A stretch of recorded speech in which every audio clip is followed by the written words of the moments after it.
They called her a witch. I was there when it began, when the river whispered her name through the reeds and the villagers crossed themselves in silence. Her hut stood where the forest thickened and the path curved like a snake avoiding something evil. I never believed in spells or curses until the day justice and fear collided in the damp heat of our village. My name? It doesn't matter. I could have been any of them, a voice among many, but I remember everything. The glint in the judges.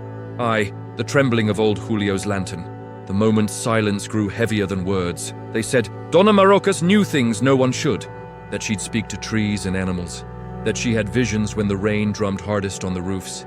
They said a fever took the boy because she cursed his mother for refusing her cassava bread. They said the river ran red because she whispered to it, but I knew better. I watched her carry old women across muddy paths. I saw her tend to wounds with leaves and prayers. I saw children run to her when they scraped their knees. Yet fear does not need facts. It began with the sickness. One by one, villagers fell, writhing with fever. The priest was away, the pharmacist's boat had not returned, and so they blamed her. The judge came with a retinue, solemn and tight-lipped. Donna Marocas stepped out of her hut with a calmness that silenced the insects. She said nothing. She needed no words. Her presence accused them all.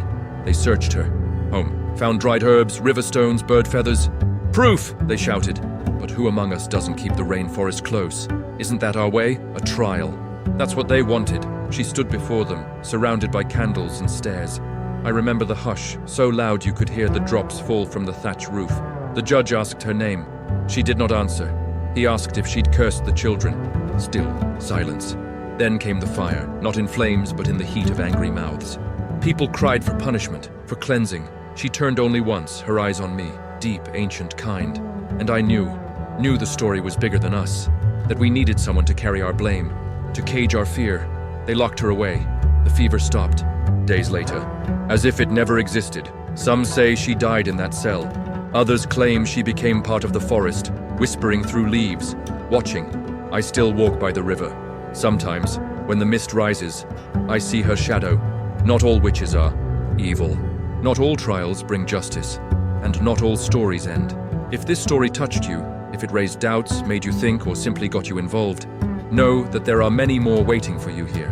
Our channel not only rescues the greatness of Brazilian literature, but also defends the well-being of animals. Each story shared here also echoes our voice for those who cannot speak, dogs and cats who deserve love, respect, and responsibility. Like, comment, and subscribe to continue this journey with us.